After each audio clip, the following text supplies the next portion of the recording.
Alright, we should be live. Microphone looks good. Alright, we're back. We're working on Mr. House, President and CEO. Here he is if you haven't seen him. And you're starting with part 30. I do that joke a lot, but it's one of those, like, if you just decide to randomly click on the video, like, you're interested, but you don't want to see where it started or anything, you just kind of want to pick up in the middle.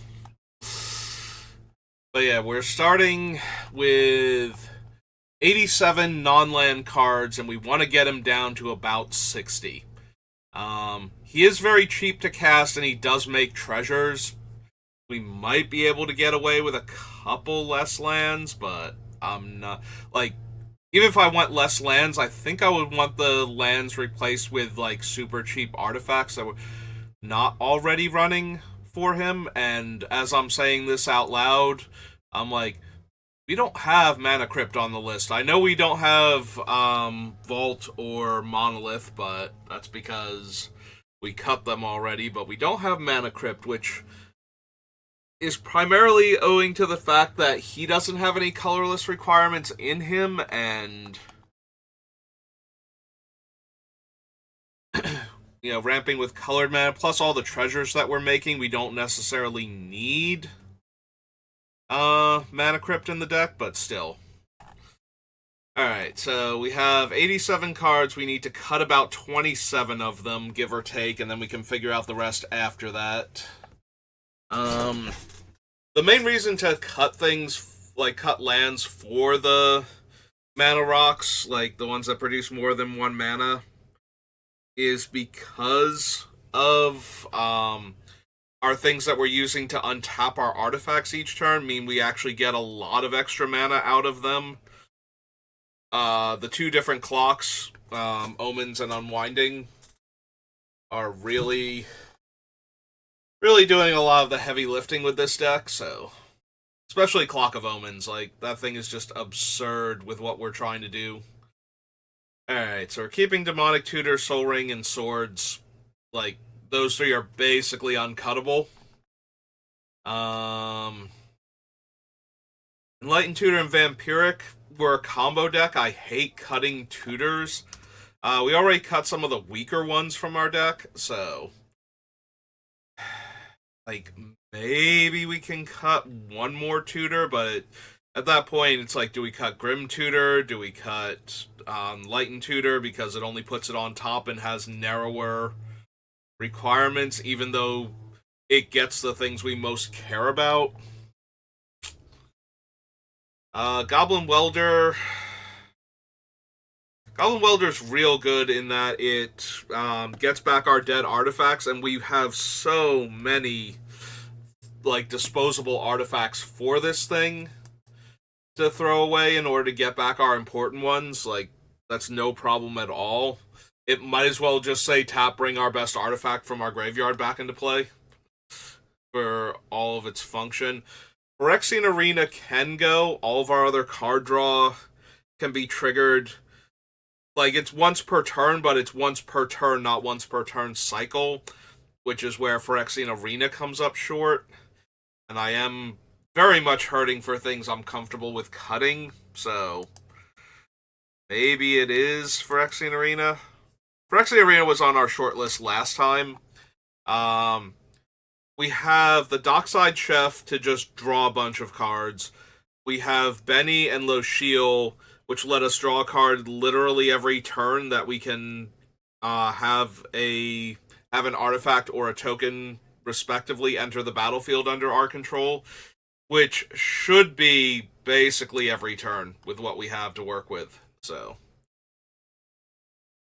we also have Bolus's Citadel and a few other card advantage engines.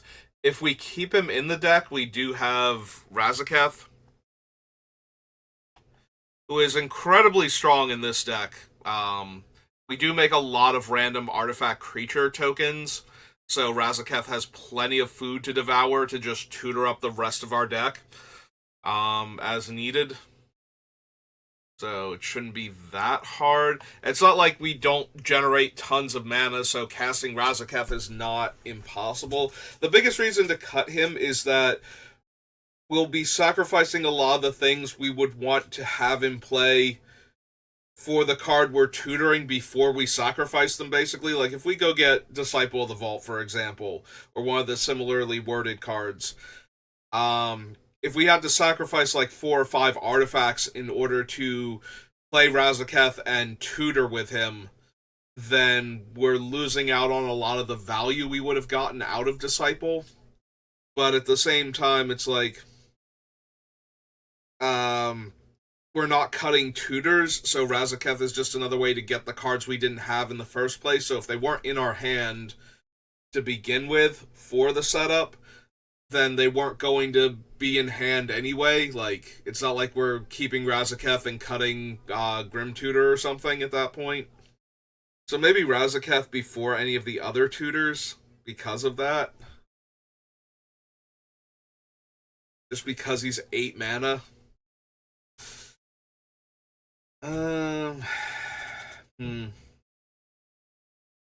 Sensei's top. I want to keep Sensei's top because we run a bunch of fetch lands and we have Bolas' Citadel, and those are the only 2 reasons. Technically, the only reason I ever need for running Sensei's top is the sheer number of fetch lands I run in my commander decks. So, Rings of Bright Earth. Path to Exile. Winding Clock basically has to stay. Hellkite Tyrant is cuttable. I'm not thrilled by him. Oh, also, I should note after yesterday, so I do still have Barbarian class, and while its primary focus is to roll dice, like to roll extra dice, it does in fact give all of my creatures haste at its 3rd level. So I do have a second card that gives all of my creatures haste if I need to. So it's not impossible for Hellkite Tyrant to come down with haste, even though I only have Lightning Greaves and not Swiftfoot Boots or any of the other haste granting cards, because we do have the Barbarian class still. That being said, we don't need Hellkite Tyrant, but we can definitely win with him, and the deck feels powerful enough that I don't mind having the alternate win cons in the deck. Like, if anything, it feels like it's speeding things up more than it is. Like, they're not the primary way of winning, but if I have that many artifacts in play, I'm probably already winning, so... or close to it, so just taking the win there instead of giving the opponents time to draw out of it means Revel in Riches and Hellkite Tyrant are probably fine.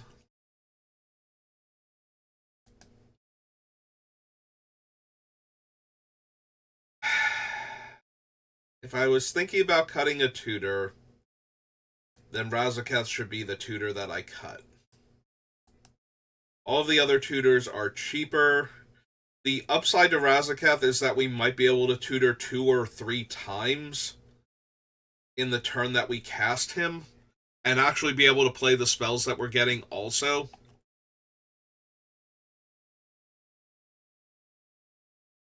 Which is really nice when you're trying to assemble combos. Let's be honest. Being able to tutor 3 times in the same turn and then actually cast those cards is kind of the dream.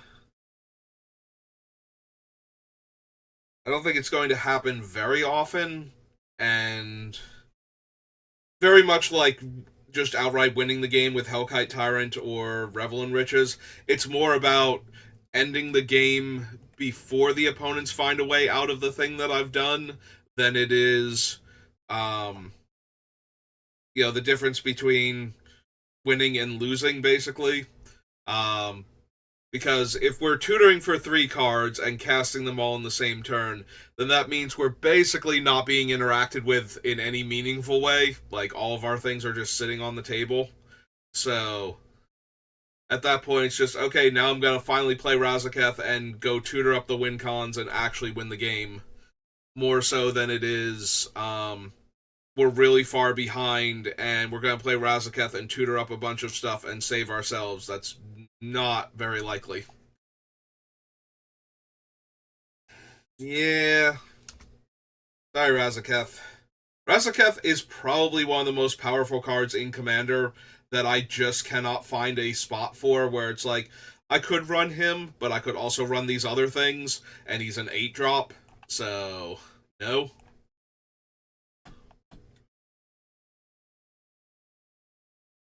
Yeah, Razaketh might be in my top 10 cards that I'm kind of surprised aren't banned in Commander.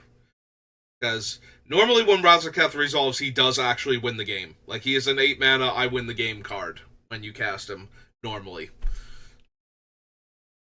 Which is why I'm hesitant to cut him from the deck, but I'm hesitant to cut everything right now, because we're very close to the end, and every single card on this list is now either utility, our wraths, our removal spells, a little bit of extra mana ramp, and then everything else is our combo pieces, and we're a combo deck, and I don't want to cut any of them.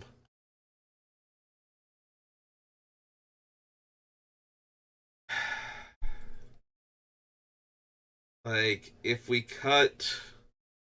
I don't want to cut Delina, and I don't want to cut Hoarding Ogre, because I want to roll d20s on my turn, if I can. I want to cut Zorn, because I'm trying to make treasure, and he's super helpful for that.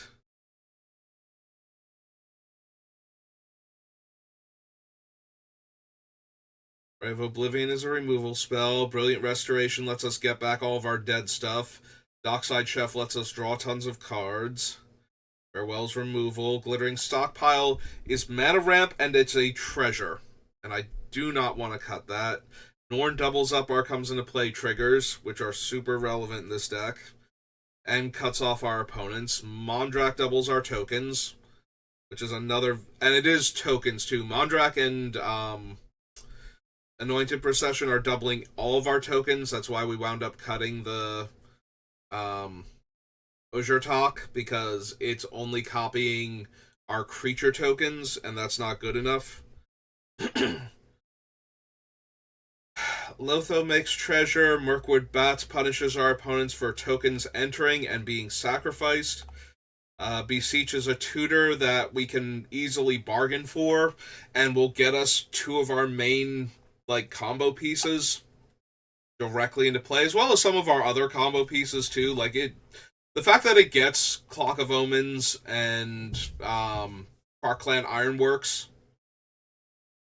and puts them directly into play is already super helpful, but we can get things like Mirkwood Bats and drop them directly into play also.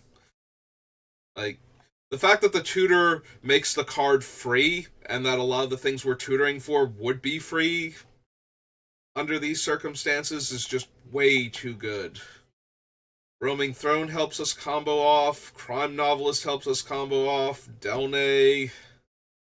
Handball is one of the Punisher cards. Transmutation Font is an infinite combo with any of our token doublers. And the clock. And on top of that, it will tutor for the clock. That's the other thing, too. If I have a treasure and a robot, and I play this, I am one untap away from just having the clock in play and going infinite that way. So, the fact that it actually tutors the clock for us. Grim Tutor, Urkesh, here per Aether Grid. Maybe I cut Havoc Jester for the same reason I cut, what's her name? Marionette Master. It's way more expensive than a lot of our other cards that are doing similar things, so maybe we don't need it. Yeah, I think I can justify cutting the Havoc Jester at this point. Because we have a lot of very similar effects to the Havoc Jester that aren't 6 mana or 5 mana. They're 2 and 3. So, 3 is a very common casting cost for our things that will actually punish our opponents. do want to keep Agent, although I can cut Agent because it does require House to be in play, but it's also very efficient at what it's doing.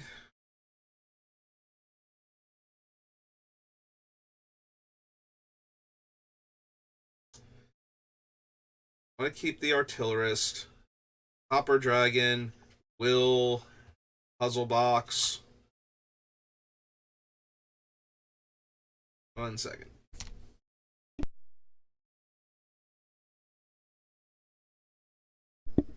Okay, I was actually expecting a bunch more background noise there. So, of course, since I was prepared for it, none of it happened. Hey, so we'll try and edit that out if I remember to.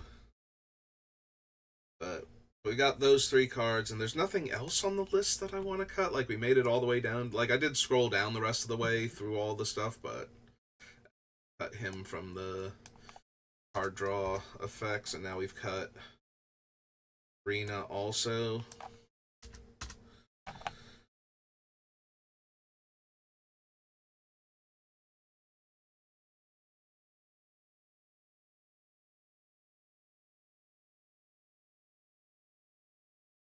Alright, do we actually want Darksteel Mutation? Because originally, I'd accidentally left it off of the removal list. It's very good for dealing with commanders that are problematic that, because their commanders, killing them doesn't really do anything. But don't know that we necessarily need it. We certainly don't need another creature kill spell is the issue. So, like, we have swords, we have path, we have a bunch of other things that randomly kill creatures, in addition to their other things, and a bunch of wrath effects. So, it's not like we can't deal with most problematic creatures. The biggest problem is that if it's a commander and it's cheap enough, or if it bypasses the commander tax, things like Yuriko or that one bird in the Bant colors, or just, is cheap enough in general. And that also brings me to, as long as we're down here in the commander stuff, that also brings me back to Flawless Maneuver.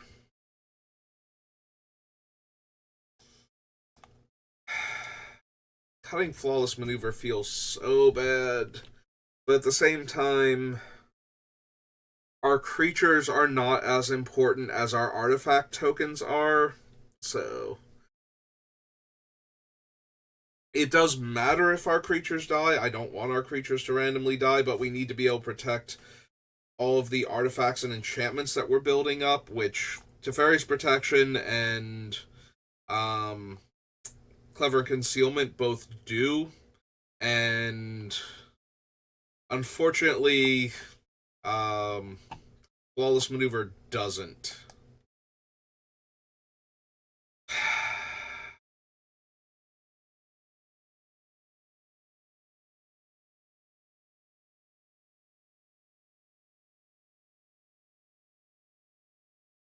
Yeah.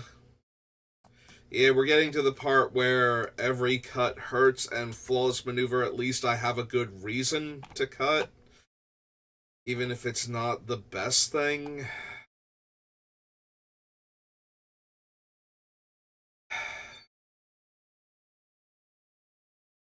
Alright.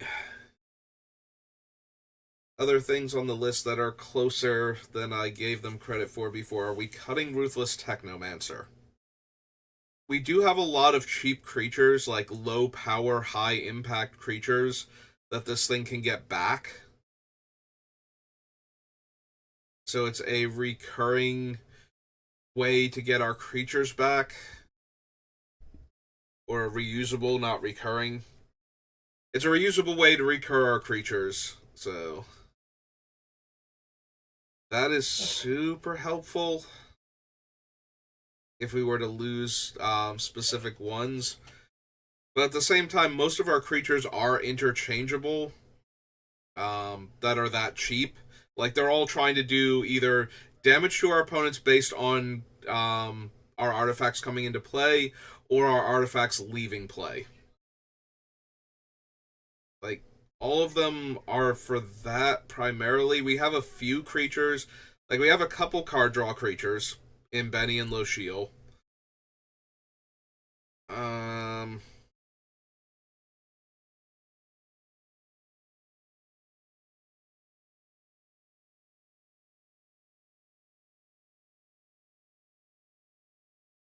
it's also weirdly a way. The problem is if we bypass Commander Tax by trying to let Mr. House die and sacrifice one artifact to bring him back with this, we would have to do that immediately as soon as we have priority.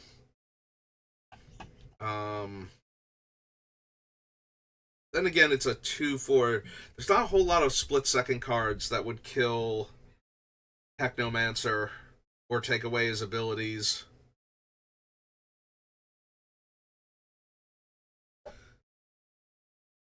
And if the opponents try to do something like exile Mr. House from the graveyard in response, then we can just let him go back to the command zone.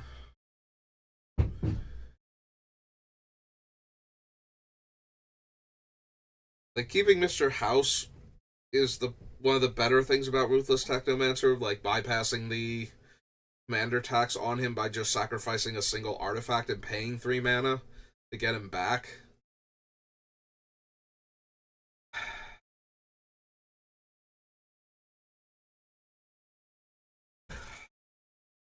Mm.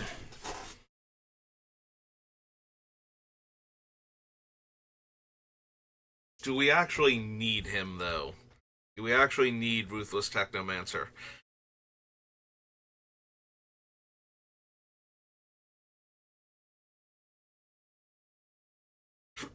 The other thing is he does make treasure. He usually makes like 3 treasure. We're going to be sacrificing a robot, not anything else. Like 99% of the time that we cast Ruthless Technomancer. Because it's not like we're going to feed it one of our dragons in order to get like 5 or 6 treasures, so. But it does let me turn one of my robots into 3 more treasure.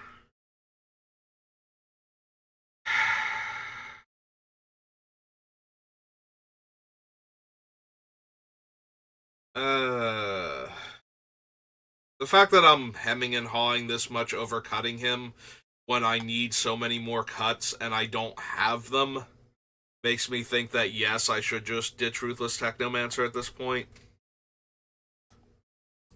Like, if I'm going to spend this much time thinking about him, then that means he's definitely the most cuttable card I'm currently considering.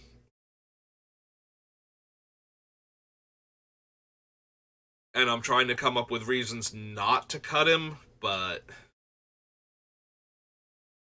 don't think we have enough of those, so. I do like what he's doing in the deck. I do think he's good in the deck, but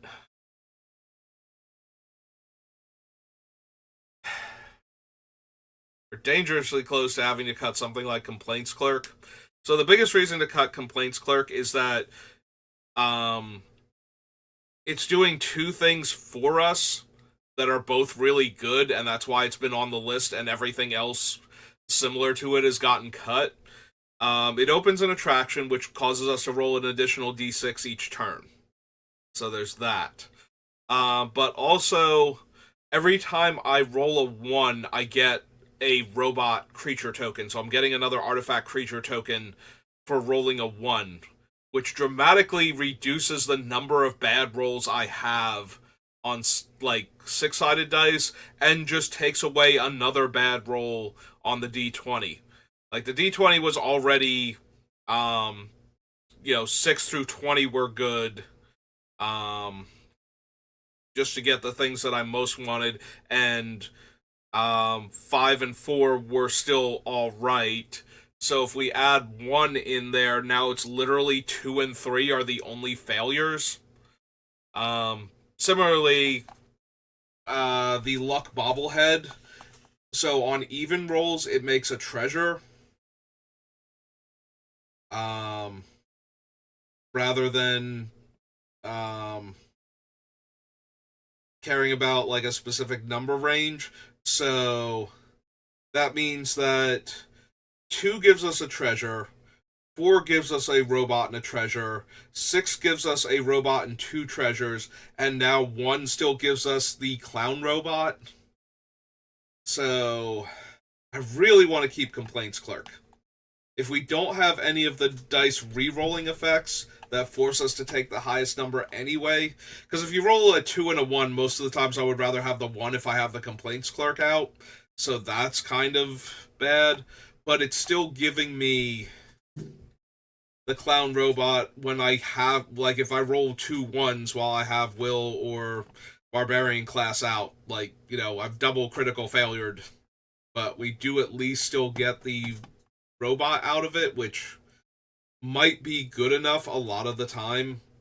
Like, the whole point of this deck is that we're putting enough artifacts into play fast enough that we're killing our opponents with all of the things that trigger when we have an artifact enter, when we have a token enter, when we have an artifact die, and when we have a token die or leave the battlefield. Like, that is all of the triggers that our stuff cares about. So, if we have enough of them, any single artifact coming into play is a huge deal. So, reducing the number of bad rolls I can have by an additional, like, now the 1 slot is no longer a completely dead roll and we are getting artifacts out of it is probably good enough. Alright, so we're cutting these 3. Which brings us down to 81. We're just going to go ahead and do that. Sorry, flawless maneuver. I did not think I could build a white deck with creatures in it that would ever cut you, but here we are. Alright, so if we're doing that, I think I need another list, and I need to see all of the cards that actually do the thing, that punish our opponents for our artifacts coming in and leaving. So that way I can get a decent idea of how many of them I have. Like, maybe I have a few too many. Like, I already cut the more expensive ones because they were more expensive. But maybe I still have too many on the list, and that's why I don't have room for other stuff.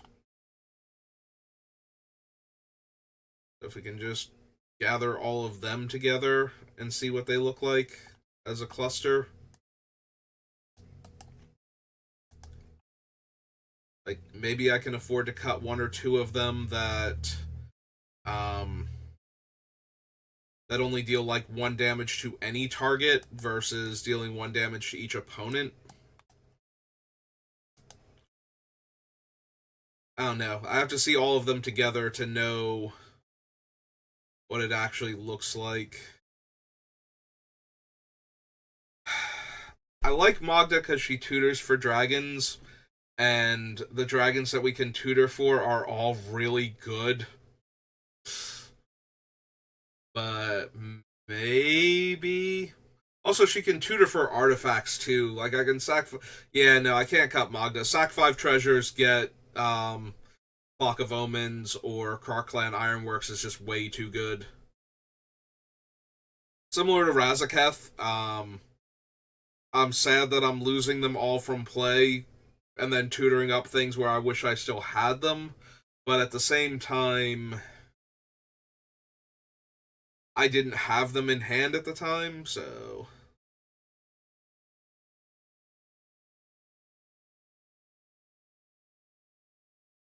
Yeah, okay. Oblivion, Brilliant, Dockside, Stockpile, Norn, Ondrak. Alright, the Bats is another one. Siege, Roaming Throne. Sunshot, technically, it doesn't actually say it on the card, but the reason we're running Sunshot is so that we can make multiple tokens and tap them to deal damage to our opponent, and then sacrifice them once we've tapped them. So, like, ideally anyway. Emble is definitely one of those.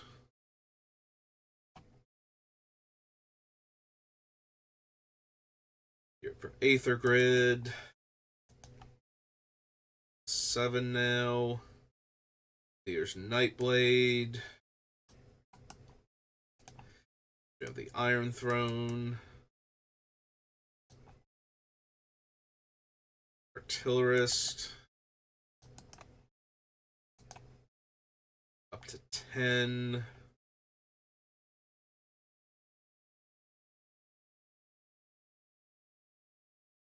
Rose Room Treasure, kind of, but it's mostly triggering off of the robots that we're making. Not necessarily the artifacts. But it does have the ability to just pay X to deal X if I have a third creature enter the battlefield, which I can do with some level of consistency.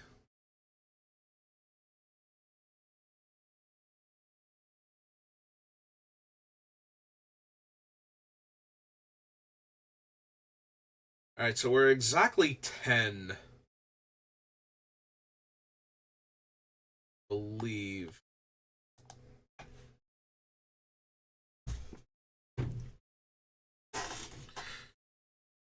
Alright, so we're going to list these as the win cons because our primary win con is definitely having artifacts come into play and leave play enough to kill our opponents, so... Specifically artifact tokens.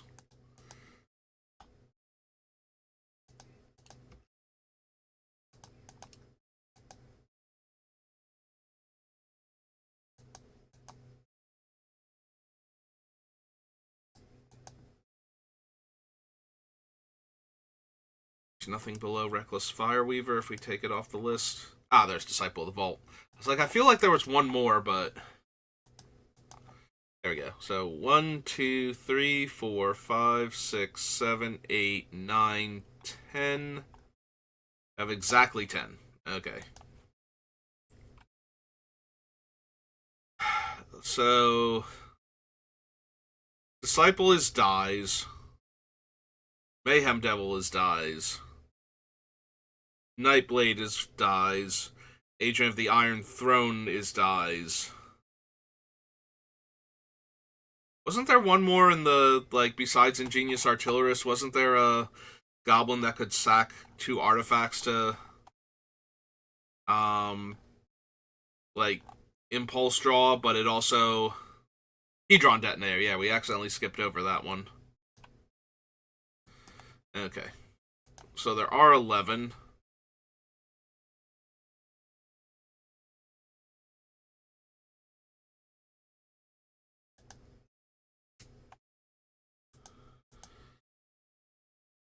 Alright, so Disciple is dies, Mayhem Devil dies, Mirkwood either or, Nightblade is dies.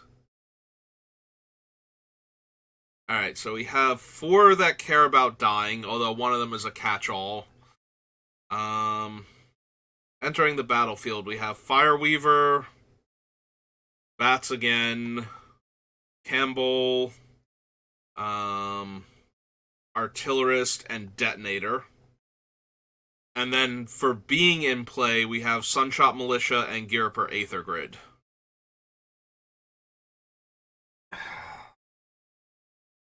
This is a little over a sixth of our available deck slots, but at the same time, it's the main way we win, and they're all very incremental. Actually, that's true. Is Disciple target player? I haven't had to care, so...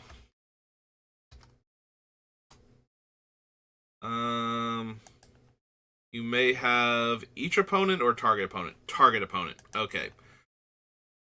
So he is target opponent, which is important. So... Disciple, Mayhem Devil...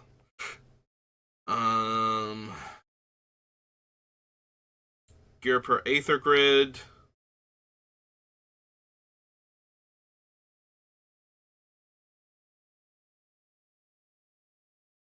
Disciple, Mayhem Devil, and Ghirapur Aether Grid are all based on... or all only deal 1 damage to a single target. So they are the weakest ones out of the group.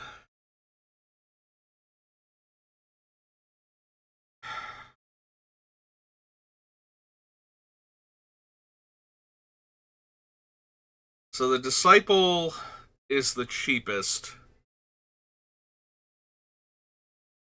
The Mayhem Devil gives us extra damage if the opponent is also on an Aristocrat strategy. And the Gear Up or Aether Grid lets us tap our untapped artifacts, so it doesn't require them dying, and I can keep using them each turn. Also, it gives me a middle ground. Like, putting them into play gets some triggers, then using them while they're in play gets some triggers, then sacrificing them gets the last group of triggers from them, which is why I'm okay with having all three types, and why I don't really want to cut... Like, I don't want to cut Gear Up or Aether Grid. I'm not thrilled about cutting Mayhem Devil, but it might be. Because it only deals 1 damage to 1 target.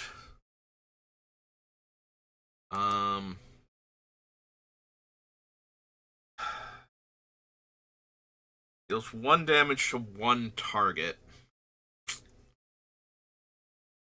I think that makes it the weakest one. And that frees up 1 entire deck slot from our win cons.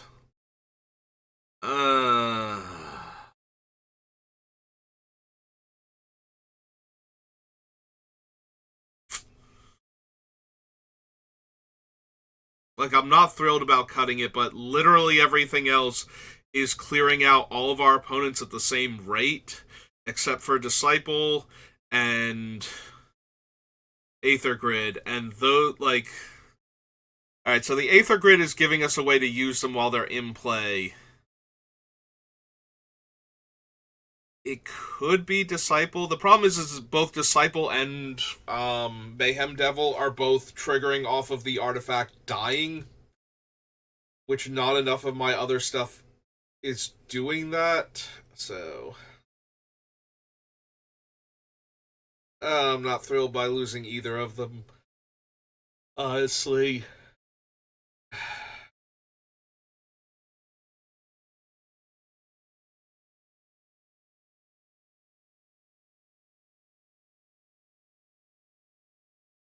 The other thing, the Disciple isn't sacrifice, right? Like, Mayhem Devil is specifically sacrifice.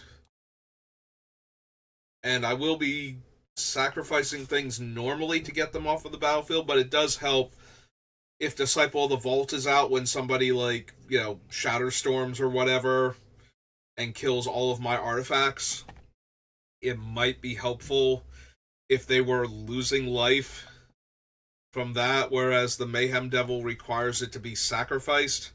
But I'm not destroying my own artifacts normally, so I'm still getting the full value from my end, regardless of which one it is. Mayhem Devil gives me more stuff to work with when opponents sacrifice things. Disciple is more efficient and doesn't care if they're sacrificed, so if they get blown up, it will deal the damage. And I feel like that's splitting hairs at this point. Like, both of them are, in certain situations, better than the other one.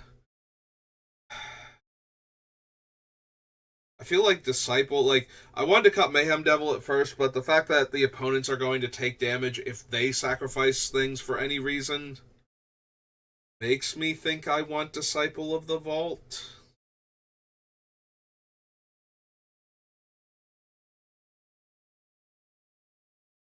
Or makes me think rather that I want to cut Disciple of the Vault, that I want to cut Disciple of the Vault and keep the Mayhem Devil. Man, it feels weird to cut Disciple of the Vault from an Artifact Matters deck where it matters if the artifacts are dying or not. And I want them to be dying a lot of the time. But yeah, that might be the correct one out of the group.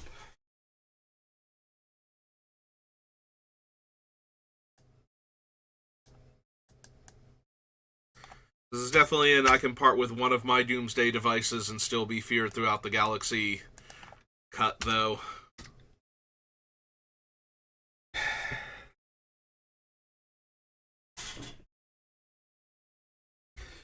Like, we still need 20 cards to come off of this list, and I'm struggling to get one. Uh, Maybe it's Enlightened Tutor. Maybe we have enough tutors that put the card directly into my hand and not enough card draw that we cut the Enlightened and the Vampiric. Maybe. Maybe that's where we're at now.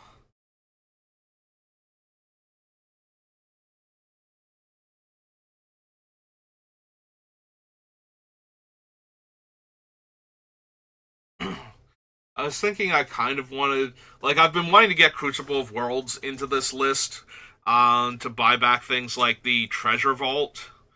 Um, and I was thinking it's like if I put Crucible on the list, I can put, um, the stupid desert, the one that exiles a graveyard, onto the list also, because then it's reusable. And then we have it and Bojuka Bog.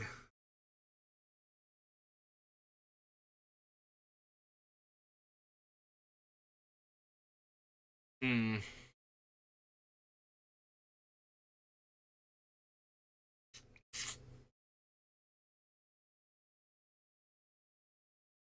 Anyway, that doesn't actually get like a card off of the list, it just swaps a card around. So if I really desperately want to um get the Crucible onto the list.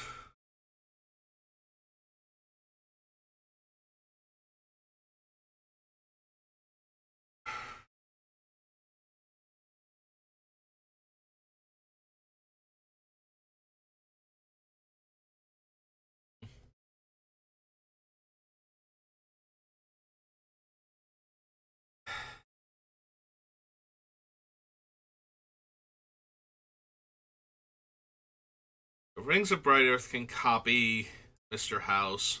Turkesh can copy Mr. House. Um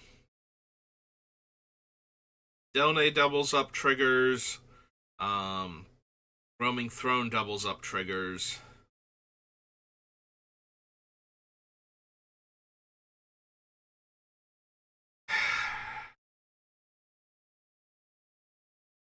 It's so frustrating.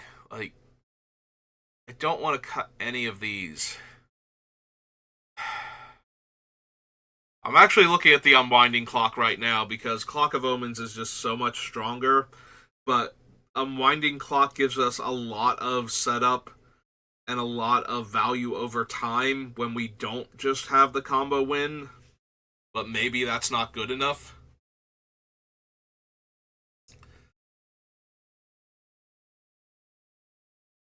Like, it untaps all of our artifacts so that we can do the thing again, but we can't Sunshot Militia, so we can only gear per Aether Grid to deal extra damage that way. It also untaps Mr. House so we can activate him, and it untaps like the mana rocks that roll d20s or d6s, and any of our other similar things, but that's not necessarily good enough for what we're trying to do. It does give us a lot of resources to work with and a lot of extra activations on our things.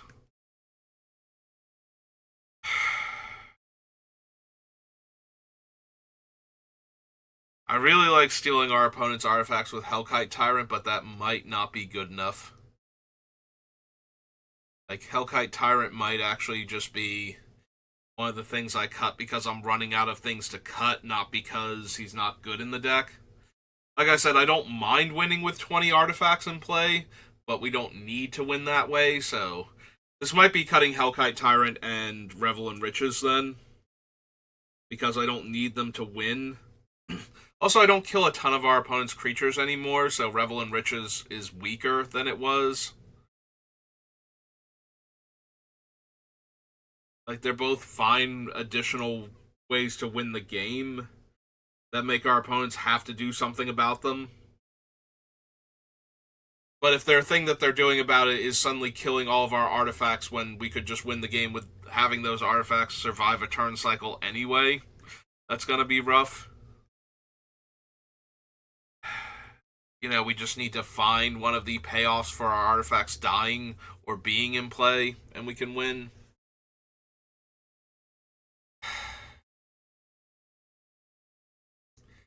I need cuts, and again, normally I just don't like winning this way. Although I do run Hellkite Tyrant in my decks that don't have a ton of artifacts, because stealing all of my opponent's artifacts is fine.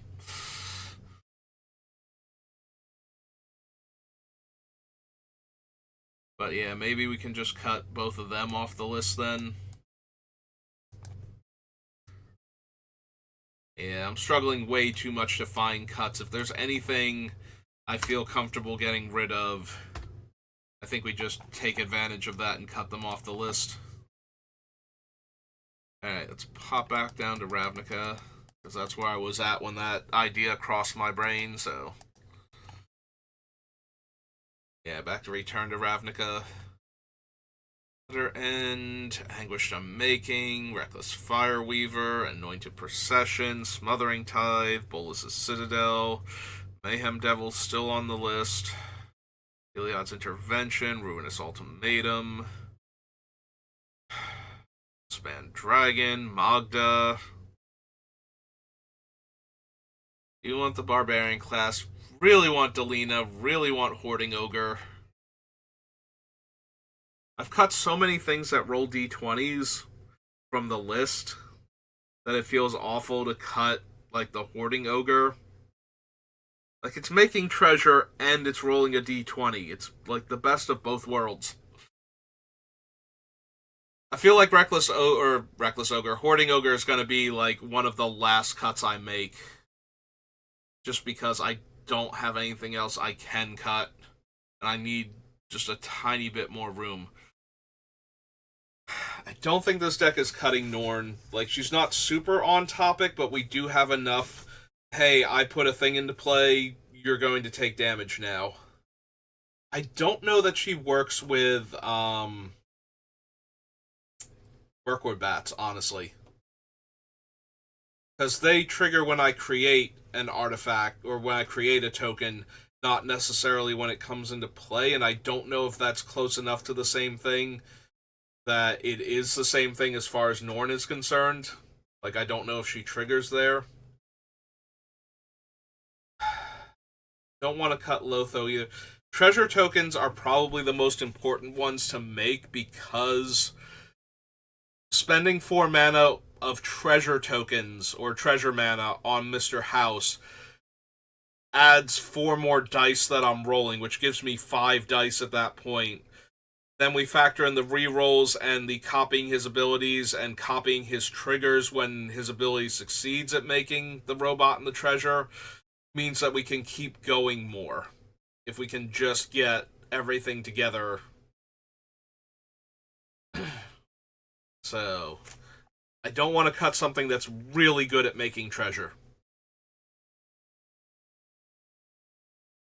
Shot Militia, Crime Novelist. Is it really going to be Crime Novelist?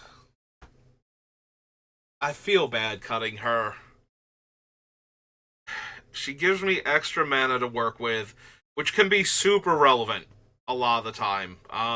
Every time I sacrifice an artifact, which I am trying to do anyway, I get extra mana from her. So if I'm sacrificing treasure, I get the mana I made from the treasure plus an extra red. If I make any clue tokens, which the deck is capable of, and I sacrifice those, it's effectively only costing me 1 mana to draw a card. I'm getting a red mana rebate every time that I sack the clue to draw a card. So I don't really want to lose out on that. Also, when I sacrifice anything to Crocland Ironworks, I'm now making red in 2 instead of just 2, which can be relevant.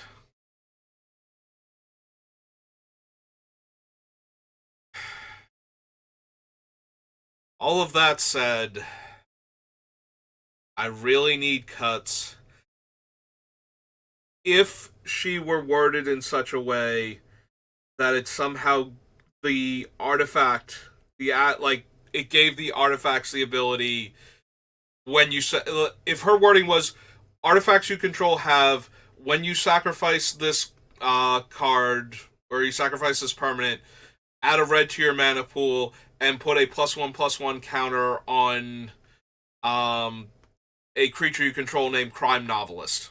If that were her wording instead, I would not be able to cut her because then the treasures would be the source of the extra mana, and then 2 treasures sacrificed could pay for Mr. House's activation and get all 4 dice rolled. Because she does not do that, I think it's okay to cut her. I'm not thrilled about it, but I'm not thrilled about any of the cuts at this point, and yeah. Yeah, that's what it comes down to is I can look at her and go, she's really good. I love what she's doing. It's not good enough with the other cards in our deck. And I'm spending like 5 to 10 minutes on almost every cut now, trying to either justify cutting it or come up with a reason why it's uncuttable. And I think the Crime Novelist is not uncuttable, so. Alright, that brings me down to 77. I know I had that little bit of dead space that I have to cut out, but I do also have to get ready for work soon. So I think I have to call it there. It's gonna be like 2, maybe even 3 more streams before I'm done, isn't it? Because it's getting so hard to cut things, and I really love all of the cards that are left on this list. I don't want to go to. I don't want to be at like 30 lands. We really need to be at least 35, probably more, even with the treasure production. Especially with all the fetches taking actual other lands out of the deck. But at the same time, Bolas' Citadel, and we do want Sensei's Divining Top for Citadel anyway, so having all the fetches makes it more potent.